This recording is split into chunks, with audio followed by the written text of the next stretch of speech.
All right, ladies and gentlemen, I want to give my greetings to everybody out there. What's going on? This your girl Tiffany. I'm here live in effect. So today's topic I will be dealing with the ancestor, the great scholar, Chancellor Williams. All right, he has made his transition on this day on December the 7th of 1992.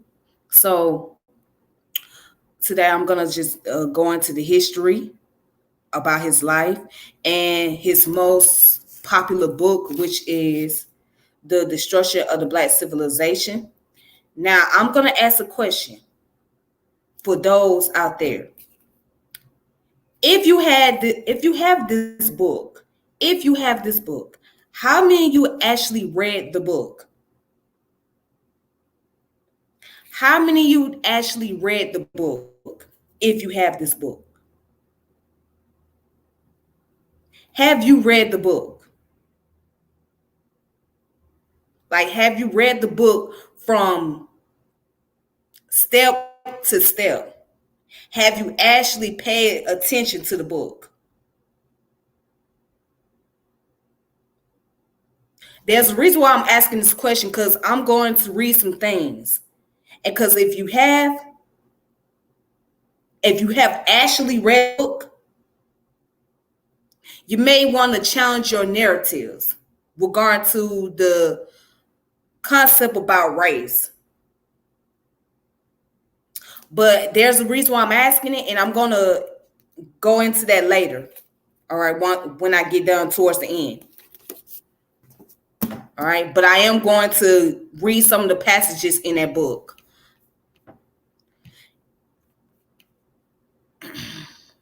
All right, so he also read another book called The Rebirth of African Civilization. All right, and I don't have that book in handy, but it's on the way. I just ordered that book, so I'm looking forward to it. Okay, Brother Kofi, shout out to you. I hope everything going well with you. Yeah, you have to read that book, because, see, I read the book myself, but I had to go back and read it. Like, I didn't read the entire book in itself, like the whole book, but I paid closely attention to it. Let's just put it like that. I had highlighted some points, some key points in the book, because I think that those key points have been overlooked at or have not been really discussed. Because a lot of people, they talk about Chancellor Williams, but do they really talk about his book in more details? Have they really paid attention to the passages in the book?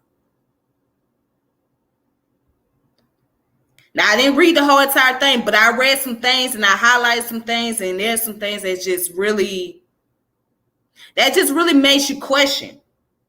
But we're going to go into that in a minute. We're going to go to that afterwards. But let's go ahead and look at his biography. Let's pull up who Chancellor Williams is first.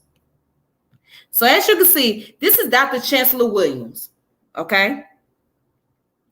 That's him in his youngest days. And I may pull up a video. I may do a video. Let's just see, just to see how things go. If it goes good, then I could do a video. If not, if I have enough time, if I don't have enough time, then I'll just go to the passage in the book. All right.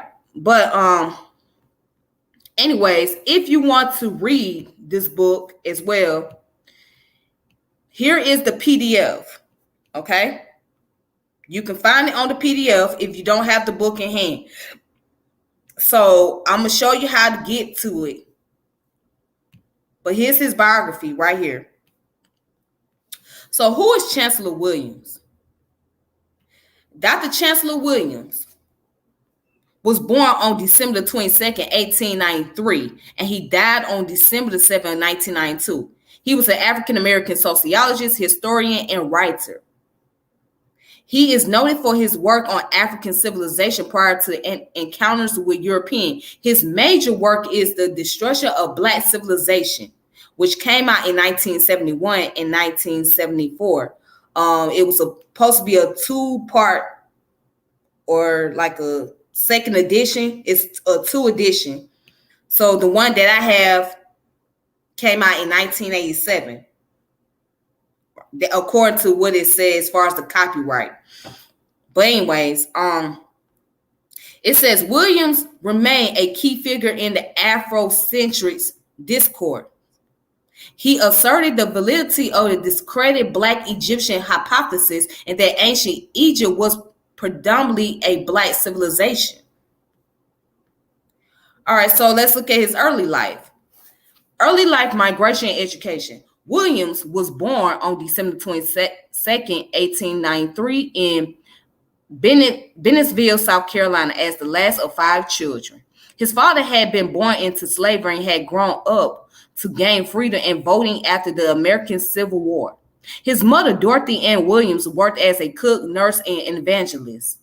The family suffered after Democrats regained power in the state legislature in the late 19th century and passed bills disfranchising Blacks, as well as imposing racial segregation and white supremacy under Jim Crow law. See, this is the part that people don't want to talk about when it comes to the Democrat Party. They don't want to talk about how many Black families have suffered and the racial segregation and the white supremacy and Jim Crow. But that's another topic for another day. Williams' innate curiosity about racial inequality and cultural struggles, particularly those of the African Americans, began as early as his 5th grade year. Encouraged by his 6th grade teacher, he sold The Crisis, published by the National Association for the Advancement of Colored People, and the Norfolk Journal and Guide, as well as reading them and using their recommended books to direct his studies. Years later, he was quoted in an interview as saying, "I was very sensitive about the position of Black people in the town. I wanted to know how you explain this great difference. How is it that we were in such low circumstances as compared to the whites? And when they answered slavery as the explanation, then I wanted to know where we came from." As part of the Great Migration out of the rural South, the Williams family moved to Washington, D.C. in 1910. His father hoped for more opportunity there, especially in education, and Williams graduated from Armstrong Technical High School. Williams' mother died in 1925, leaving his father a widower. All their children were grown by then. All right. And after working for a while, Williams entered college at Howard University, a historically Black college. He earned an undergraduate degree in education in 1930, followed by a master's in history in 1935. After completing a doctoral dissertation on the socioeconomic significance of the storefront church movement in the United States since 1920, he was awarded a PhD in sociology by American University in 1949. So he was more than just a historian. He was a writer, and he was a sociologist. All right. International studies. Williams began his studies abroad in England as a visiting professor to the universities of Oxford and London in 1953 and 54. In 1956, he did field research in African history at Ghana's University College. At that time, his focus was on African achievements and the many self-ruling civilization which has arisen and operated on the continent long before the coming of Europeans or East Asians. His last study, completed in 1964, covered 26 countries and more than 100 language groupings. All right. Now check this out. Career. In 1935, Williams started as an administrative principal for the Cheltenham School for Boys in Maryland. 4 years later, he became a teacher in Washington, D.C. public schools. With World War II imminent, He entered the civil service system in the federal government in 1941, serving as a section chief of the Census Bureau, a statistician for War Relocation Board, and an economist in Office of Price Administration. In 1946, he returned to his alma mater, Howard University, as a social science instructor, teaching until 1953. He transferred to the history department. By the 1960s, he was lecturing and writing about African history from a position of Afrocentrism. He concentrated on African civilization before the European encounter and was one of a group of scholars who asserted that Egypt had been a Black civilization. He was a scholar at Howard until his retirement in 1966. Afterward, he continued his studies and writing. Now, down here it talks about destruction of Black civilization. In 1971/1974, Williams published his major work, The Destruction of Black Civilization, Great Issues of a Race Between 4500 BC and 2000 AD, placing it with a white publisher. The following year, the book received an award from the Black Academy of Arts and Letters, founded in New York in 1969. Williams worked for years to expand and revise the book before publishing a second edition. He had it published by Chicago's noted Third World Press, a Black-owned firm. When published in 1987, the second edition of the book received wide critical acclaim from the African American community. In 1979, the 21st Century Foundation, based in New York, honored Chancellor Williams with its first Clarence L. Holt International Benno Prize. Now, he died of respiratory failure on December 7, 1992, at the age of 98, at Providence Hospital in Washington, D.C. He had been a resident of the Washington Center for Aging Services for several years. He was survived by his wife of 65 years, Mattie Williams of Washington, and 14 children, 36 grandchildren, 38 great-grandchildren, and 10 great-great-grandchildren. Wow. He had 14 children? Wow. So these are the books that he wrote. The Raven, a novel of Edgar Allan Poe, and If I Were White, Shaw publication, that was written in 1946. Have You Been to the River? Exposition Press, 1952. Problems in African History, Pencraft Books, 1964. The Birth of African Civilization, which was written in 1961, revised edition, introduction by Baba Zulu, United Brothers and Sisters Communication System, that was reprinted in 1993.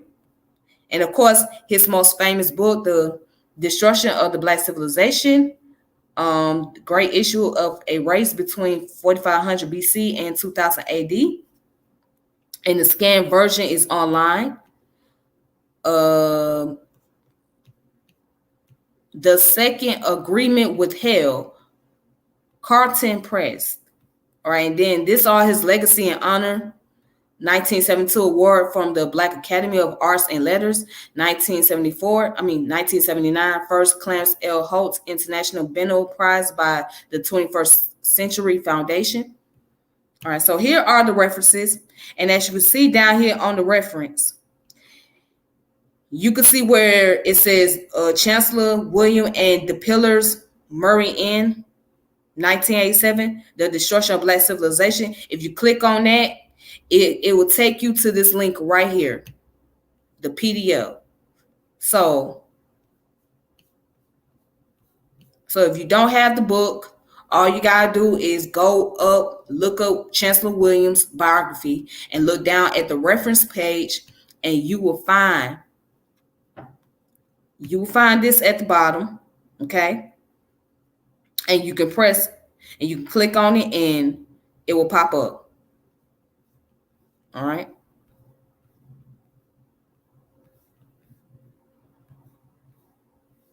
So, yep, it will pop up right here.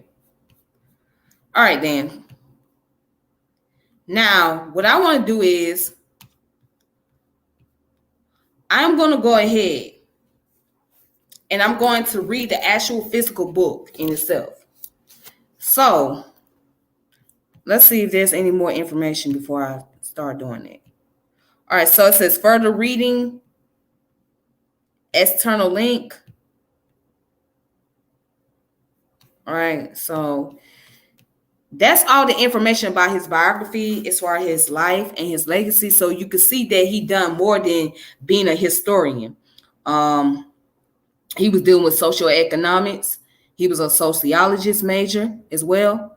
So he had other titles under his belt.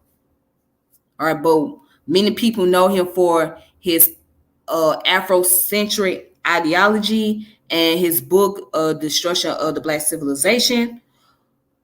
But here's the reason why I asked the question. Have anybody actually read his book? All right. So the reason for me asking that, because we got to question the things that we have been taught by those in the African-centered community as well as the Europeans. So in this case, when he wrote this book, it was to challenge the European narratives, okay, of the ancient Egyptian civilization.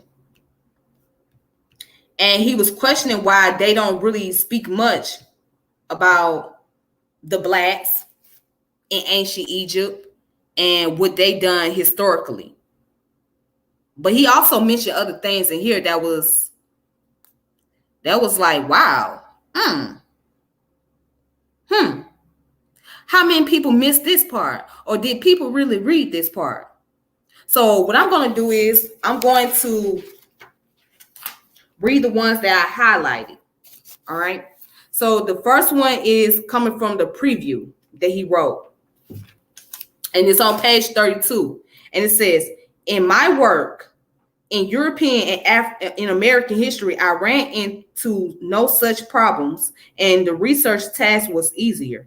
In Egyptian history, to give a final example of Caucasian roadblocks to be overcome, one has the extra time-consuming job of identifying the numerous Black giants of history who have been classified and effectively disguised as Caucasians over the centuries. First of all, one must know the various names that referred exclusively to Blacks and by which they were known throughout the ancient world. For in addition to the more widely used African and Ethiopian, they were also known as Thebians, Libyans, Thanites, Nubians, Cushites, Memphiites, Numidians, etc.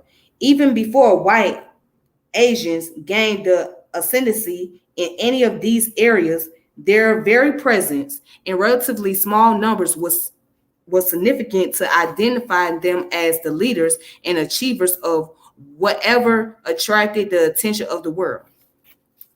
Now, here's the part right here. Just listen. Another trick, the very opposite of the American law and practice, was to classify Africans with Caucasian blood as Caucasians. If any of those so classified turned out to be notorious characters pro-African or anti-white, they were loudly proclaimed and contemptuously called half-breeds. The million of early Blacks who were forced either by circumstances or epidentally to replace their own names with Asian and European names only added to the problem of historical identification. Far from becoming baffled and discouraged by the more painstaking basic research required, the student of African history must accept the challenge as a 20th century mandate that is essential to the salvation of the race in the most literal sense.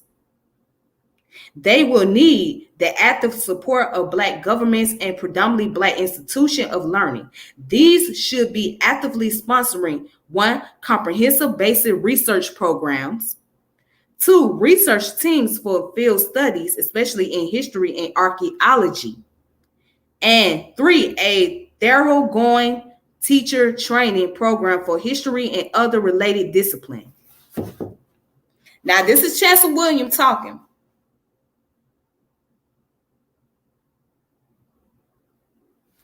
Think about it. Now, going back to the part, he said another trick, the very opposite of American law and practice, was to classify Africans with Caucasian bloods as Caucasian. So, now, here's the thing. What people don't know is those who come from North Africa, like especially place like the place like Egypt, when they come here, they're classified as Caucasian. They're classified as Caucasian. And even in their own country, if they have Caucasian blood, they're classified as being Caucasian. You might say to yourself, well, that's kind of strange. Why is that the case? Why is that the people in North Africa is classified as a Caucasian group, but everybody else is classified as Negro? When in fact that those in North Africa are not even purely Caucasian blood, or they don't even have Caucasian in them, because they looking at social status. See, that's another thing too. When it comes to this concept of race, right? It's not just about the color of your skin, but it also pertains to social status. Now, today, Egypt is predominantly Arab, all right? And the official language in Egypt is Arabic, Egyptian Arabic. And the predominant religion is Islam, all right? So, pretty much the Arabs have a very strong population as of today, right? And they have a very higher status, right? So with that being said, the concept of being considered as a Caucasian, even though your skin don't look nothing like a Caucasian person, is because of a social status. But you know what? This is why I respect the one brother. And let me find his name up real quick before I continue. Let me look him up real fast. Because I'm going to play his video. I played it before, but I'm going to play it again.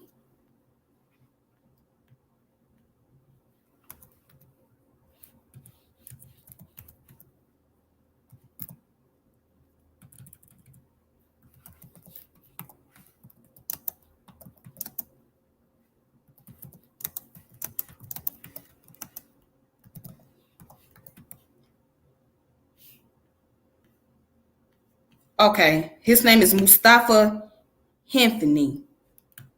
So, brother Mustafa Hemfani came to the United States, and they told him that he had to be classified as a Caucasian. He said, well, I'm not a Caucasian. I'm Black. I'm Egyptian.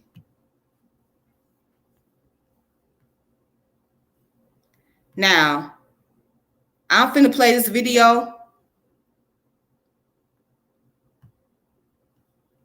Oh, hold on. Oops. Of our viewers. Let me play this video real quick. Okay, there we go.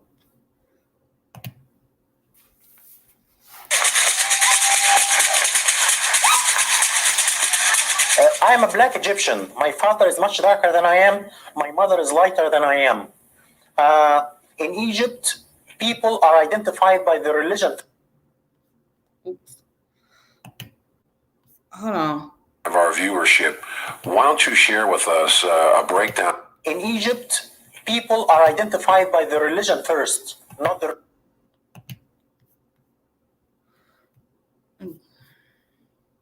race. So in Egypt, if you are Christian, you are a minority person. But if you're black, you're not a minority person. You are part of the mainstream society. And I came from this background. And in Egypt, you identify as Arab and as Muslim. And in this country, when I first came, I identified myself as Arab American and Muslim first. And gradually, I became to identify myself as black. I came to the US in 1978 and a US citizen in 1985. When I became a US resident, I was told by the immigration naturalization that I am white. And I told them that I'm black, and they said, no, in this country, you are white. All Arabs in this country, all Arab immigrants are white. I didn't pay much attention in the beginning to this because in the Arab world, we identify with our ethnicity first as Arabs and then with the race second as black or white or whatever. But in this country, you identify with your racial group first and then with your ethnicity second. Gradually, I became black first and Arab second. And I rejected my white classification publicly for the first time in 1987, in February, as a panelist in a function sponsored by the Association of the Study of Black Life and History in Detroit. I said that I belong to two minority groups. I am Arab American and Black American, and I'm racially black and ethnically Egyptian. I was harassed by my employer right after that. I work for a white school district. The superintendent is white. All the associate superintendents are white, even though that we provide services to 30% black population. But the organization is white and the approach is very white. The attitude towards me changed completely after I went out publicly and rejected my white classification. One coworker came to me and told me, a white coworker came to me and told me right after the function that he met with the superintendent, and if I don't keep my mouth shut, my educational career is over. He said, you have nothing to do with these people. You have a history and a culture. These people came from the jungle. You have nothing to do with them. These people lie and steal. When I see one of them in my neighborhood, I call the police. And I was told by the director of general education, who is retired now, in 88, I was told by him that I get people angry when I say that I'm black Egyptian. If I just say that I'm Egyptian, I would get along. I have to add that I was denied promotion twice because I chose black classification. This is part of my 2 lawsuits against my employer, which are currently pending. 2 lawsuits. Now, just for the education of our viewership, why don't you share with us a breakdown of Egypt as it is today, insofar as blacks or combinations thereof of European descent and what have you? We don't have Egyptians of European descent in Egypt. We have a population which is basically a mixture of ancient Egyptian blacks who intermarried with Arabs right after the Arab conquest. The ancient Egyptian population was brown and black before the Arab conquest. But before the Arab conquest came the Greeks. It was the ancient Egyptian population was in Egypt for thousands of years. The ancient Egyptian population was brown and black. And the Greeks came in 300 BC. And they started to intermarry with the local population. And then the Romans came and ruled from 70 BC until they were conquered by the Arabs and kicked out by the Arabs in the 7th century. And these people intermarried with the Egyptian Copts, and they made the pigmentation of the Egyptians, the Copts, much lighter because of this intermarriage with Europeans. Now, you're an educator, okay? Now, how do you deal with situations when you practice your profession insofar as dealing with the mythology, conceptions about Egypt being a white civilization? How do you deal with that? This is a big problem because Egypt, the ancient Egyptian civilization was a black civilization, and ancient Egyptians were black according to the Greek scholars and the Roman scholars. Ancient Egypt became white only in the 19th century and in the 20th century. And the scholar...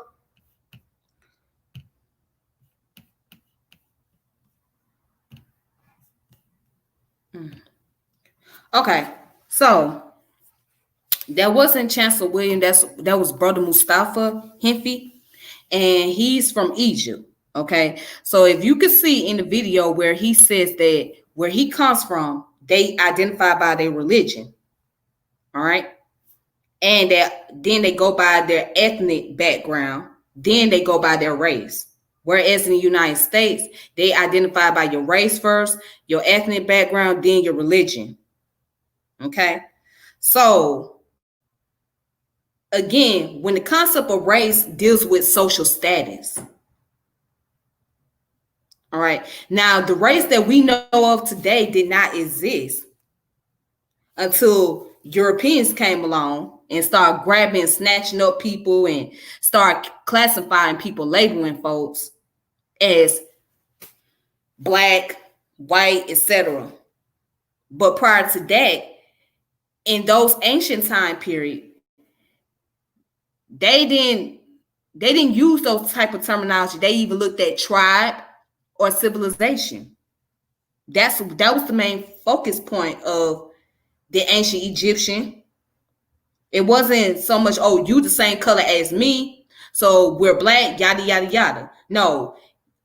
Did you come from the same tribe? Did you come from the same social status? Or did you come from the same civilization? Where did you come from? That's how they was looking at it. But let me get back to Chancellor Williams' book. I just wanted to play that video real quick. All right.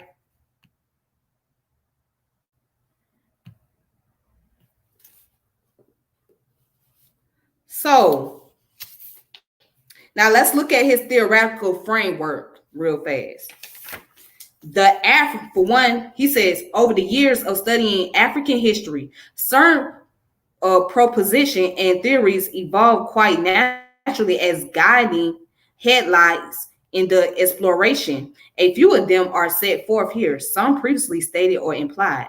One, that all Africa is the native homeland of the blacks, and that the Asiatic people who occupy North and Eastern Africa, even though they may have been there for centuries, are no more native Africans than are the Dutch and British, who likewise occupied and control the southern regions of the continent. The question of where the homelands are from which all of these invaders came is not debatable. Now, here's another one. Number two, blacks were among the very earliest builders of a great civilization on this planet, including the development of writing, science, engineering, medicine, architecture, religion, and the fine arts. Three, the story of how such an advanced civilization was lost is one of the greatest and most tragic in the history of mankind and should be the main focus of research studies in African history. Four, Asian imperialism, though rarely ever mentioned, was and still is even more devastating for the African people than that of either Europe or America. The Arabs' white superiority complex is not one whit less than that of Europe or America, although their strategy of brotherhoods deceive native blacks. Five, the forces behind the continuous splendering of small groups and even the breaking up of kingdoms and empires, followed by the equally endless migration, include the steadily increased depth of the soil and the advance of the desert, the drying up of lakes and rivers, along the tending change of the climate and the always certain internal strife, all combined with invasion and feigning to become a way of life. Six, the strength and greatness of people can be measured by how in the face of what at times seemed to be all the forces of hell, they fought through it all to survive and rebuild kingdoms and empires, some of which endure 1,000 years. Seven, within the framework of even the smallest surviving states, the basic principles of the traditional African constitution were adhered to and kept alive throughout all the passing centuries as the fundamental elements of ancient democratic, social, and political and economic system all over the continent. And eight, Africa was the cradle of a religious civilization based on the conception of one supreme God, creator of the universe. This belief in one supreme being antedated that of the Jews by several thousand years before Abraham, and the role of the numerous sub-deities on whom Western writings dwell was exactly the same as that of Patreon saints in the Christian world. I advance further the theory that the early wandering Hebrews, so numerous in Africa, received many of their religious ideas in Africa. For there it was that Abraham sojourned, Moses was born, Joseph lived, and some of the early years of Jesus Christ were spent. There is no question that even centuries after mulattoes and Asian emerged as the only Egyptian, they still regarded Black Africa as the chief source of the spiritual, the land of the gods, or the land of the spirits. And then now it says, notwithstanding the remarkable civilization they developed even millenniums before Christ, and the amazing rebuilding of empires, in spite of the great dispersions, notwithstanding all of this, notwithstanding all of this, African people fell far behind in the forward march of the rest of mankind, because in addition to the destructive forces of nature on the continent and the hostile force from without, the African people, further enshackled themselves with their own hands through certain aspects of their social institution and beliefs that stood as roadblocks to progress, even where conditions were favorable. Now, he wrote something down here in this book. Here it is. He said, an important fact that should be well known is that all unmixed Africans are not jet black. An important fact that should be well known is that all unmixed Africans are not jet black. For a while, the great majority are black-skinned, countless thousands who lived for centuries in cool areas have lighter complexion and no Caucasian blood at all. That's Chancellor Williams. So, again, I ask, have anybody read that book thoroughly? Because if you did, because I have heard people in the conscious community say that they read Chancellor Williams' book. Well, if you read his book, you will have a different perspective when it comes to that the Egyptian people were nothing more than they were all jet black or dark skinned. Because he just told you in this book right here that an important fact that should be well known is that all unmixed Africans are not jet black. And we have people that go around here in the community that teaches that African people were just jet black people and there was no lighter skin complexion or anything like that. Or if they were light skin complexion, that means they were mixed. And that's totally erroneous. That's an erroneous concept. That's an erroneous way of thinking. This is why we have to study into biology. Okay? You got to study into biology. And you have to realize that you can't always go by how the person look on the outside. Because their DNA tells another story. So if you sit up here with this concept, believing that Africans were jet black people, they was totally dark skinned and all that, then you are misconstrued and you're lacking in scientific sources. Yes, I said you are misconstrued. If you actually believe that African people were just jet black, just straight up dark skin. Now, I love my dark skinned brothers and sisters. We come in all different shades is what I'm trying to say. Black is beautiful. Dark skin is beautiful. But let's not sit up here and try to make that type of argument, because that comes from a biased point of view. because every African was not of dark skin complexion. They came in very form and very different shade of color.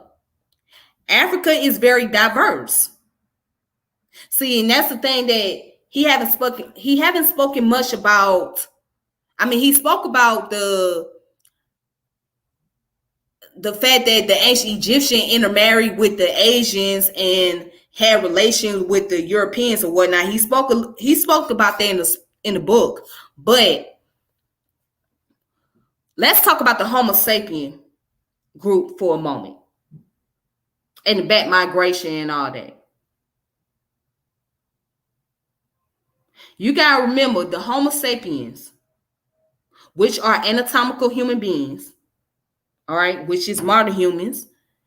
They migrated to other places, right, and had offsprings, and came back and created more offsprings.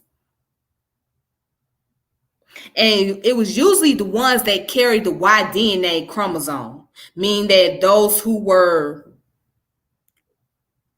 had the patrilineal bloodline, okay, the males, basically, they were the ones that were traveling a lot more than the females, and they did a lot of the invasion than the females, because you didn't have those who carried the mitochondrial DNA. They didn't really travel as much. So it was the ones that had the Y DNA that did a lot of traveling. All right. But what you will learn is there was always an admixture taking place. Even scientists have found out about the ghost gene population in the southern part of Africa. And many of us, we have Neanderthal genes, but we only have a small percentage of Neanderthal genes, okay? Because the Europeans carry about maybe 4 to 5% Neanderthal genes, the European Asians, whereas we African descended people, we carry a very small percentage. Even those in the continent of Africa, they have some Neanderthal genes. And I can pull that information up right now while I'm here talking about it. I can pull that information up right now.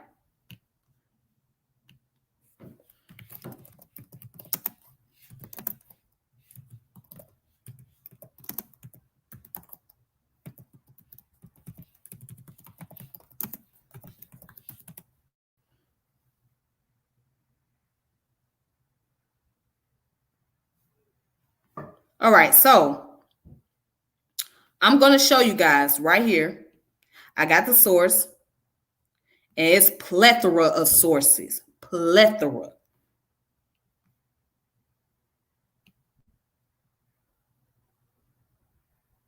All right, so let's start off with sciencemagazine.org.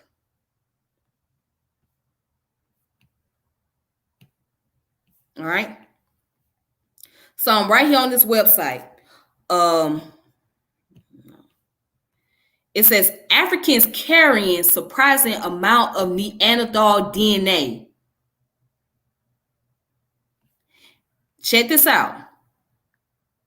For 10 years, geneticists have told the story of how Neanderthals, or at least their DNA sequence, live in today's Europeans, Asian, and their descendants. Not so in Africans. The story goes because modern humans and our extinct cousin interbreed only outside of Africa. A new study overturns that notion, revealing an unexpectedly large amount of Neanderthal ancestry in modern population across Africa.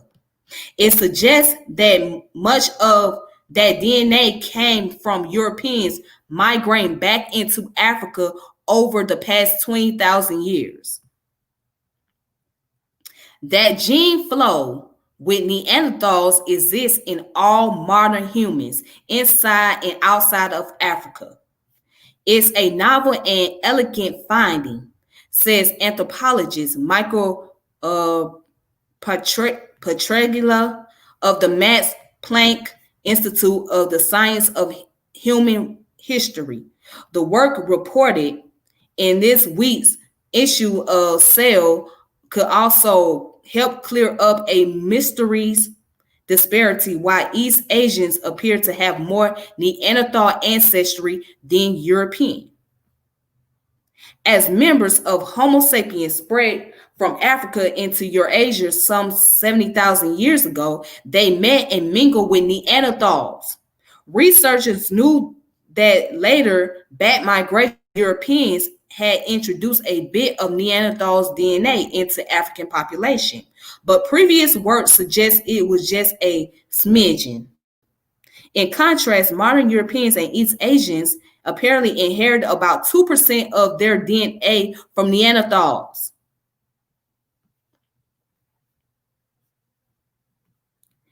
And it also says previous efforts simply assumed that African largely lacked Neanderthal DNA. To get more reliable numbers, Princeton University evolutionary biologist Joshua Aki compared the genome of a Neanderthal from Russia, Altai region in Siberia, sequenced in 2013 to 2,504 modern genomes uploaded to the 1,000 Genomes Project, a catalog of genomes from around the world that includes 5 African subpopulations. The researchers then calculated the probability that each stretch of DNA was inherited from a Neanderthal ancestor. The researchers found that African individuals, on average, had significantly more Neanderthal DNA than previously thought.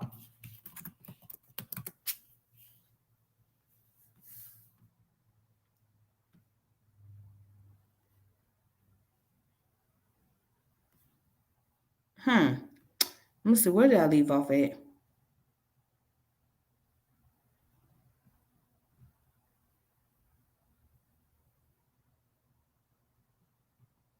Okay, but anyway, it says the researcher found that African individuals on average had significantly more Neanderthals DNA than previously thought, about 17 megabases worth, or 0.3% of their genome. They also found signs that a handful of Neanderthal genes may have been selected for after they enter Africans' genomes, including genes that boost immune function and protect against ultraviolet radiation. And then I'm going to go a little further and I'm going to stop. The result, jibbed with as yet unpublished by Sarah Tinchkoff, an evolutionary geneticist at the University of Pennsylvania. She told Science she has also found higher than expected levels of apparent Neanderthal DNA in Africans. The best fit model for where Africans got all this Neanderthal DNA suggests about half of it came when Europeans who had Neanderthal DNA from previous matings migrated back into Africa in the past 20,000 years. The model suggests the rest of the DNA shared by Africans and the Alti Neanderthal might not be Neanderthal at all. Instead, it may be DNA from an early modern humans that was simply retained in both Africans and Eurasian and was picked up by Neanderthals, perhaps when moderns made a failed migration from Africa to the Middle East more than 100,000 years ago. All right, so that is one source of information right there, okay? And I could pull up another source.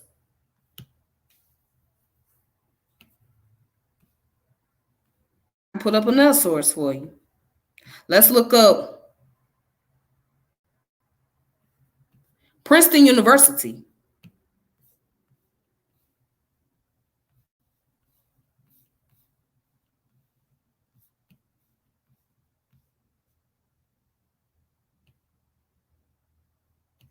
Right here, Princeton University.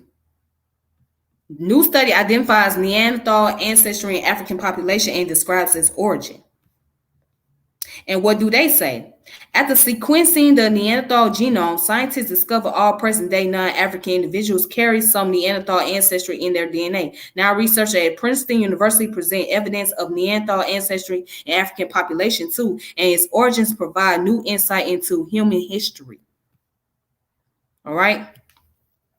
It says when the first Neanderthal genome was sequenced using DNA collected from ancient bones, it was accompanied by the discovery that modern humans in Asia, Europe, and America inherit approximately 2% of their DNA from Neanderthals, proving humans and Neanderthal had interbreed after humans left Africa. Since that study, the new methods have come to catalog Neanderthal ancestry in non-African population, seeking to better understand human history and the effects of Neanderthal DNA on human health and disease. A comparable catalog of Neanderthal ancestry in African population, however, has remained an acknowledged blind spot for the field due to technical constraints and the assumption that Neanderthals and ancestral African population was geographically isolated from each other. Now it says, in a paper published today in the journal Cell, a team of Princeton researchers detail a new computational method for detecting Neanderthal ancestry in the human genome. Their method, called IBD-MITS, enabled them for the first time to search for Neanderthal ancestry in African population as well as non-African ones. The project was led by Joshua, a key professor in Princeton's Louis Sigler Institute for Integrative Genomes or Genomics. This is the first time we can detect the actual signal of Neanderthal ancestry in Africans, said co-author Lu Chen, a postdoctoral research associate in LSI, and it surprisingly showed a higher level than we previously thought, she said. All right.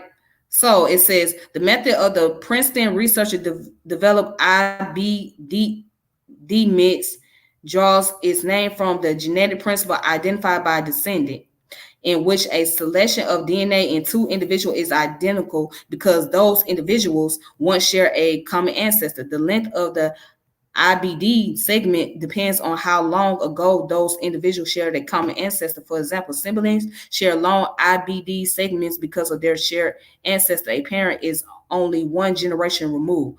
Alternatively, fourth cousins share shorter IBD segments because their shared ancestor. A third great grandparent is several generations removed. All right, so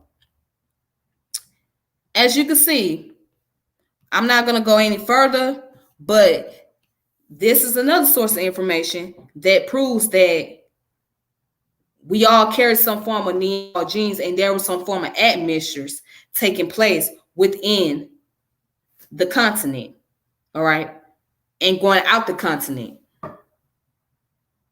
So you will find that, and you will discover that. So for those who have not taken any DNA tests, if you do take a DNA test, right, let's say you do like 23andMe or any form of ancestry test, you're going to see that they can be able to detect the Neanderthal genes that is there. All right. And so everybody is not 100% African like they think, or 100% European. So they have some form of other ethnic background, and they also have some Neanderthal genes. But let me go ahead and let me finish off. But he was right for the most part. As far as the ancient Egyptian, they weren't jet black people. They weren't purely dark skinned.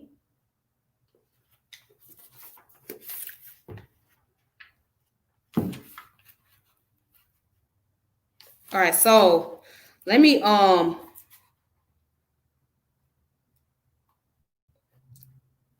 read something else. The overview, which is chapter 1.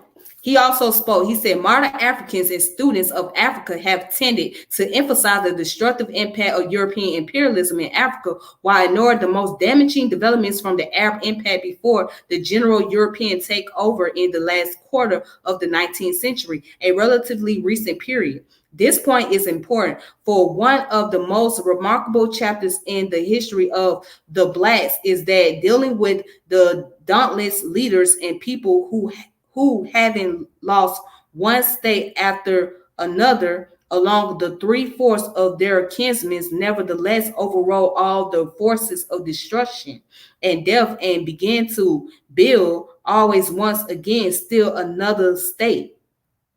From the earliest times, the elimination of these states as independent African sovereignties had been an Asian objective, stepped up by Muslim onslaught after the 7th century AD. So the reestablished Black states were still being conquered and Islamized when Europeans began to arrive in great numbers to impose their rule over both Asians and Africans. The big thing that happened here, to repeat, is generally glossed over, ignored, or forgotten. The last being a petition, since a historical development of this magnitude could hardly be forgotten by serious writers on Africa. For what happened, very simply, was that European imperialism in Africa checked and replaced Arab imperialism. The Arab screams against Western imperialism are the screams of outrage against Western imperialists for checking and subduing Eastern imperialists in the very midst of the Blacks they had conquered. There are still countless thousands of Blacks who are naive enough to believe that the Arabs' bitter attack on Western colonialism show their common cause with Black Africa. This is Chancellor Williams. This is not Tiffany. This is Chancellor Williams. Let's see what else I can find.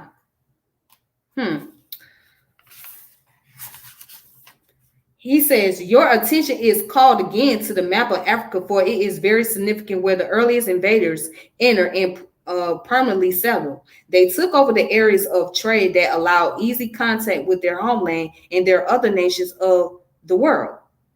This is a point that simply cannot be overstressed in considering the plight of the African people in the north. They settled around the Mediterranean, thereby maintaining contact with Europe and Asia. In the northeast, east and south, they settled along the Red Sea and the Indian Ocean, thereby keeping in touch with their homeland and the trade countries further away. Black Africa was thus hemmed in and effectively cut off commercially and otherwise from the rest of the world.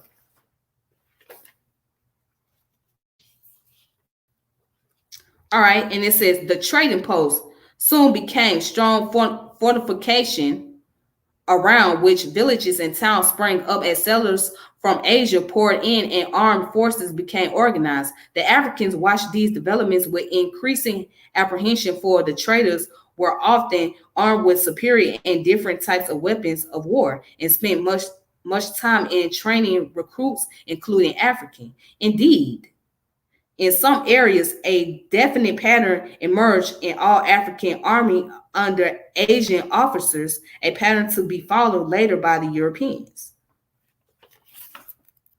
All right, and it says, this was easy enough for the Arabs.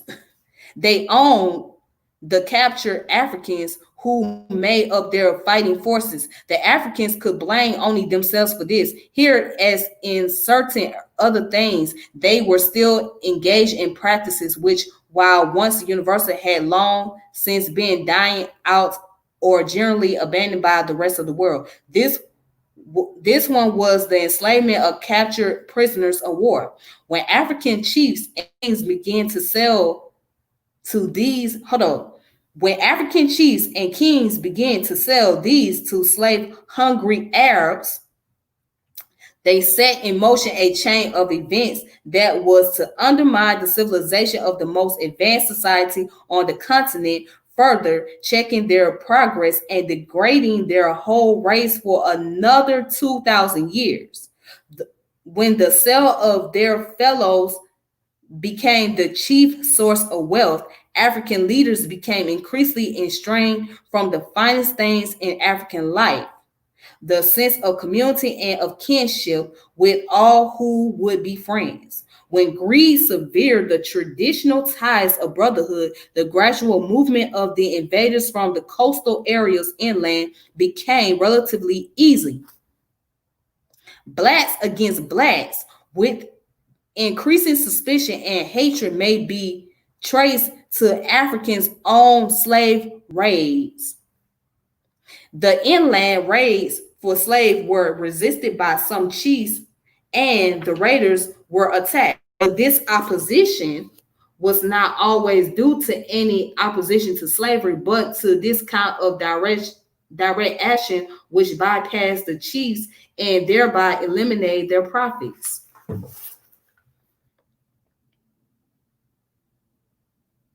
Again, did y'all read Chancellor Williams' book? Did you read it? Let's see what else I can find on here.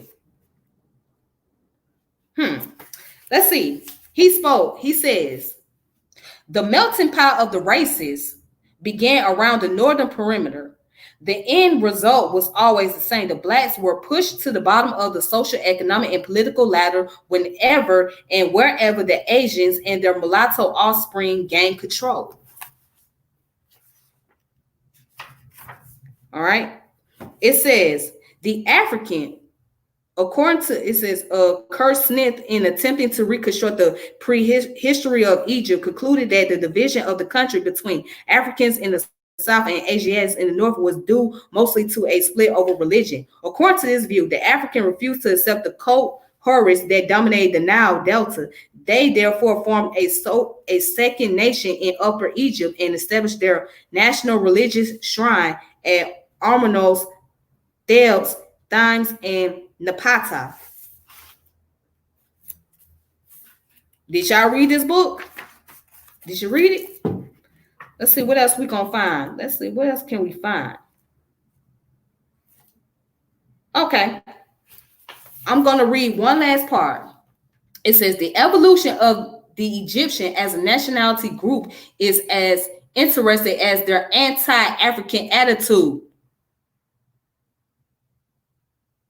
The evolution of the Egyptians as a nationality group is as interesting as their anti-African attitude. Although the latter differs not at all from that of many mixed breeds with African blood elsewhere, it has been stated that the original Egyptians were black, half African, and half Asian. This general racial pattern changed, however, as the centuries passed along and more white conquerors, their followers, and the other whites were attracted to the bread basket on the Nile. Jews, Syrians, Hittites, Persians, Babylonians, Assyrians, Greeks, Turks, Arabs, Romans, etc. intermarried between conquerors and conquered, continue along with the concubinage as a national institute. And for those of you that don't know about the concubinage, that means, having relation with people outside of one's tribe or outside one's marriage. Yeah. So it was a lot of that going on. All right. The direct result was not that more and more Egyptian became lighter. The direct result was that more and more Egyptian became lighter and near white in complexion. In short, they did, in fact, became more Asian in blood than African. Yet this ruling class of near whites was at no time more than a fourth of the population, for until the Islamic flood, which began in the middle of the 7th century AD, the vast majority of the Egyptians were what modern scholars like to categorize as Negroid. But what has been referred to as a social phenomenon was in fact a development among the half-breeds everywhere that ran counter to what would be normally expected, if not contrary to nature itself. This was the outright rejection of one's mother and her people and a cleaving to the father and his people.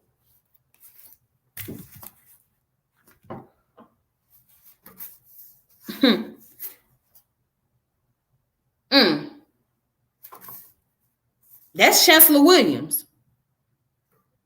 This is what else he had to say. He said, first off, they were mainly the sons and daughters of white and European Asian fathers. These fathers recognized them as such and generally proudly. And since they claimed superiority of the Africans, their half-African offsprings considered themselves to be a superior breed also. These Afro-Asian offsprings were given preferential treatment, positions of authority, wealth according to the status of their patrilineal family, and education that could draw on Asian culture as well as the highly advanced African civilization in Upper Egypt and southwards to the lands of the gods. Did y'all read that? Did y'all read that? Did y'all pay attention to that? So what you had was a case of social status, not just based off of religion, but based off of being mixed versus not being mixed. You had a case where those who were considered as the half-breed, meaning that either they were Asiatic mixed or European mixed, had more dominance and control over those who were not.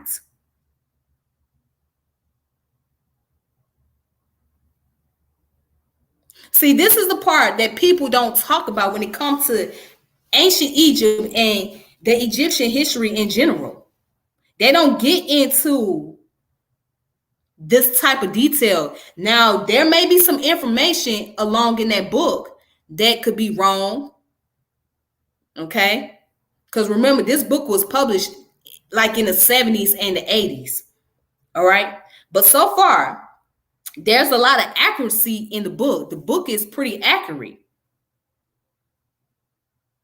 It's not a lot of romanticism.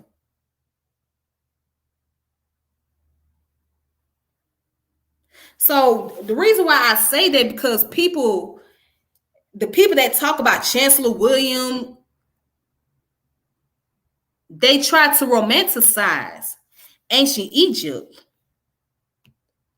and try to make it seem like it was just totally a black population, which, yeah, it was a black civilization, but they tried to make it seem like everybody was totally 100% jet black. They don't get into the whole detail about the book. It's like there are some points that they were missing in the book.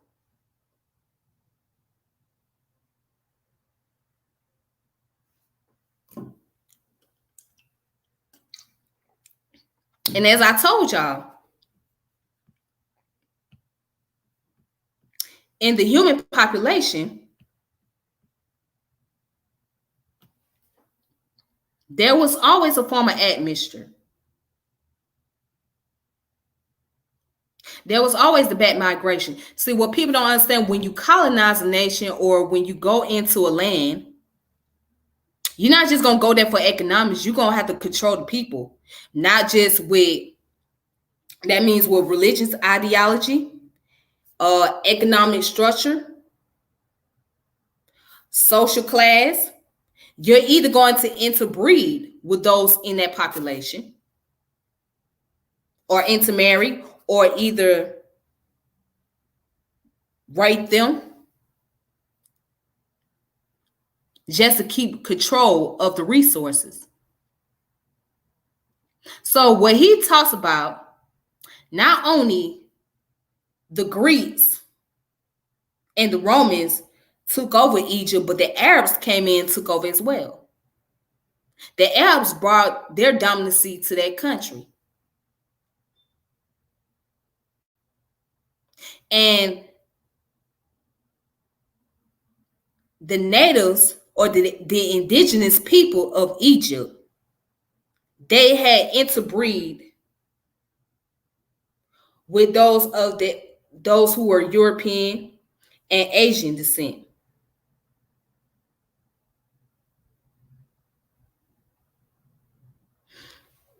You gotta read the book for yourself. You have to really read the book. You have to actually read the book and be more open-minded. See, this book is different from what other people normally talk about. Because when we hear about ancient Egypt, we hear about the pyramids, the Medu Neter, the religion. Yeah, that's what we hear. The Medu Neter, the religion, the kings and the queens, but not enough detail.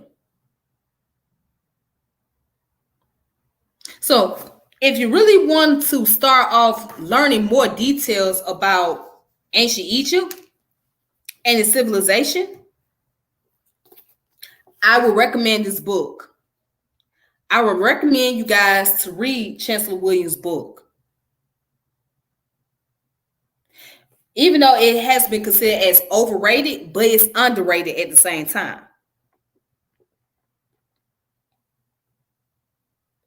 So I would say start off reading this book in order to get the general idea and go from there.